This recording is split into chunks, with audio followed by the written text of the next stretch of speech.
My name is Justin Lucas. I'm 30 years old.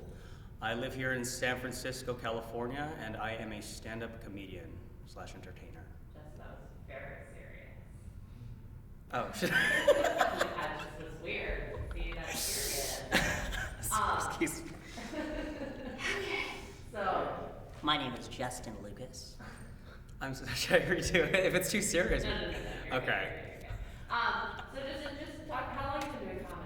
I started in 2011. Okay, so just also try to speak in complete sentences. Like, Yes. I started doing comedy in 2011, just so they know what you're talking about. I started stand-up comedy in 2011. It was around, I want to say, March.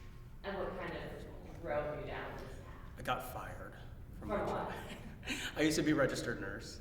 I actually was. I think I talked about this in my routine, but yes, I was for a time. I was put on probation. There's a 6-month probational period that you're a registered nurse for, and I couldn't. I don't think it was the best fit on the unit that I was on, and they noticed that, and they kind of let me go. And then I started pursuing other things. I was let down. I was depressed for about a week before I decided, all right, let me try to something else. And I gave myself 3 different options. I wanted to take the money that I had saved and travel the world, or teach Japanese, or teach English in Japan, or pursue stand-up comedy, which is something I always wanted to do but never got a chance to. And I ended up doing that. And I was actually, before stand-up comedy was it going to be teaching English in Japan, but then that tsunami happened. Oh, yeah. Yeah, I remember that, and they totally knew that I was coming, which is why that happened, I guess. No, and so that happened, and then I decided to save my money and just pursue stand-up comedy. I've been thriving ever since. Thriving, I use that term loosely. By thriving, I mean, performing at open mics almost every other month. So, it's been pretty well. I got really great. I've been getting some good reviews, and I've won comedy competitions, and I'm coming to realize that there is such a thing as the entertainment business, that one can make of oneself and survive in it. And So you said that, after you got let go from being an RN, you went through a little bit of depression. Would you say that comedy kind of helped you get through that? Oh no, absolutely, for sure. In fact, I was having to pretend for a time that I was still a registered nurse with my family. So, Really? Yeah, about a year had passed before a couple of family members found out. How did they find out? And told me. I think one friend of mine ended up releasing my information. Not releasing my information, but told a family member, and they confronted me. And I said, yes, I'm no longer actually working as a registered nurse. And which can be devastating. But I don't know. And yes, to answer your question, yes, stand-up comedy did help me.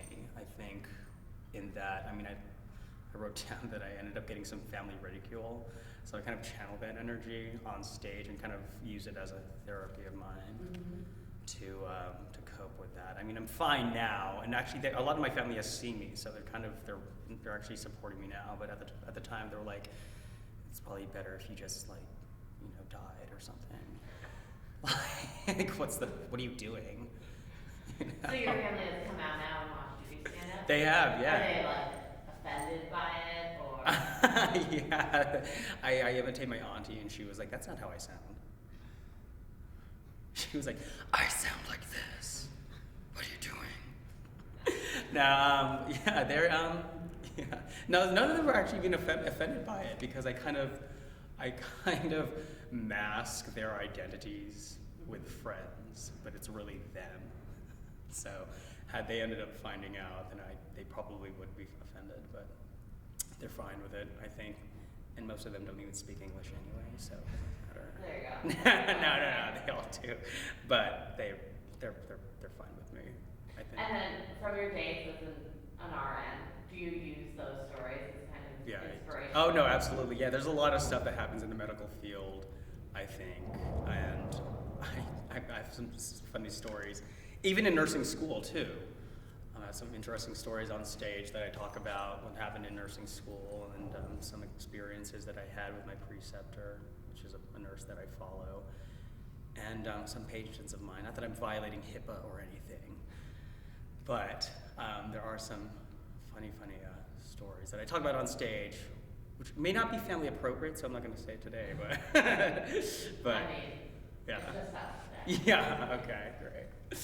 But yeah, that's No, I think Great. wait, actually, did you say like, so what are some of your biggest like accolades with comedy at least? That Yeah, you mentioned you won. yeah, like just talk about what you I.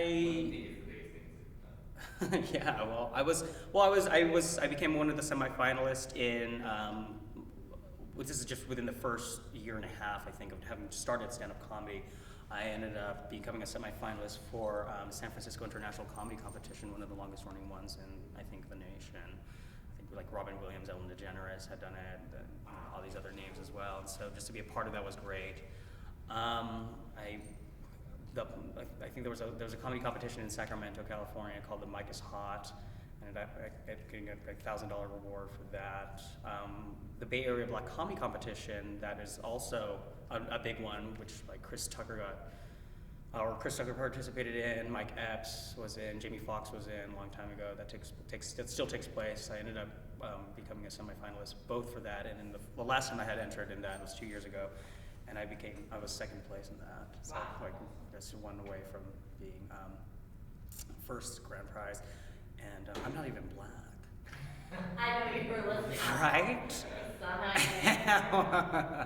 No, but they like me, and I don't think I met that criteria, which is why I got second place now. But that still takes place, and I got last year, 2015, I won a Besties Award with the Bay Area Reporter for Best Male Comedian. And then now I'm just really trying to, I've been doing it for about 4 years now, and so come this March, oh my gosh, it'll be my 5th year. And I think I'll eventually, either this year or next, make a move out to either Los Angeles or New York to pursue it. Really push hard and pursue it, but we'll see how things go. You know, even I think it was in the first 8 months, I thought I had that mentality, and I was convinced by an entertainment friend of mine, like, no, don't go down to LA just yet. Like, you don't even have like 10 minutes of material. You don't have that. And so I'm just developing that now, and I think after having gotten some stage acting experience and also sketch comedy experience and other things in different other level of entertainment, I think I'm more confident now than I've ever been. So So the ultimate goal is my ultimate goal is to just basically survive making a living off of just doing what I love. And that can be anywhere from doing stand-up comedy, even working with children. I have a background with kids, or maybe incorporating the two together, doing like shows for kids. But I don't want to make the primary goal here fame or making money, because that's not what I'm in it for at all. I think I might have used to have that mentality, which is why I went into nursing at first. I mean, I really enjoyed helping people, and I have, a lot of family members do have that healthcare background, and with nursing, there's security and stability, and you can make a lot of money doing it, but having done that, it was not for me, and I don't think anybody will survive, I don't think, happily, cliche as this may sound, if you are in it for the fame or in it for the money, I don't think. But yes, that's my ultimate goal, is just to be able to live doing what I love.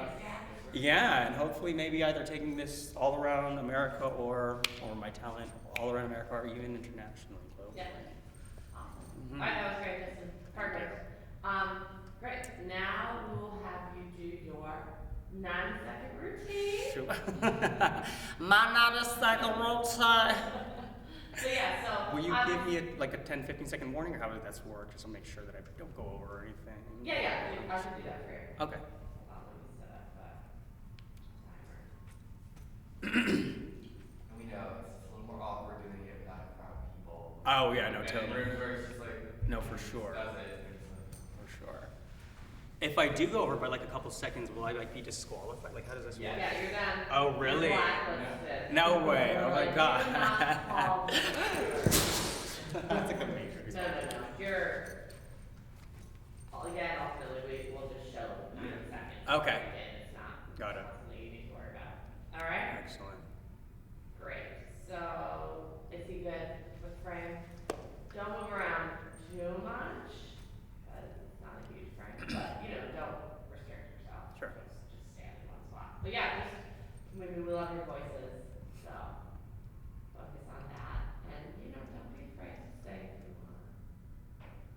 Don't be afraid to say.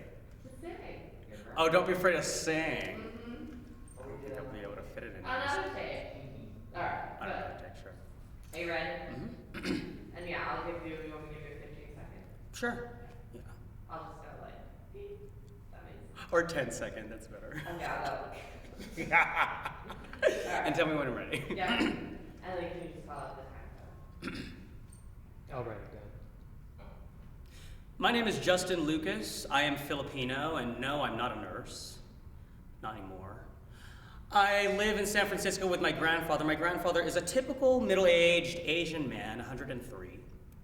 We used to live with my brother also, but he recently moved out with his girlfriend. My brother and his girlfriend have been going out for about 5 years now, but I think their relationship is going sour because I can't really stand her. But their relationship, I think their conversations have now gone to the point where it'll sound something like this.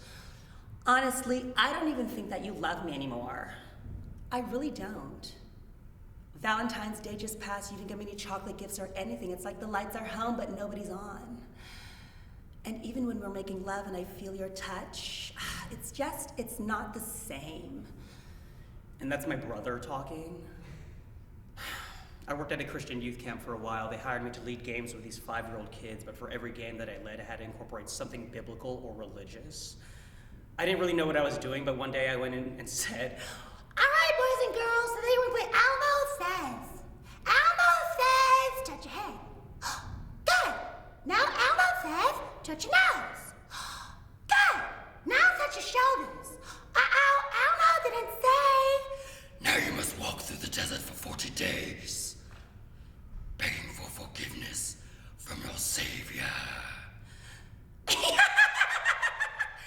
and then I got promoted to camp director after that, so that was really fun. Thank you. Great job, Justin. Mhm.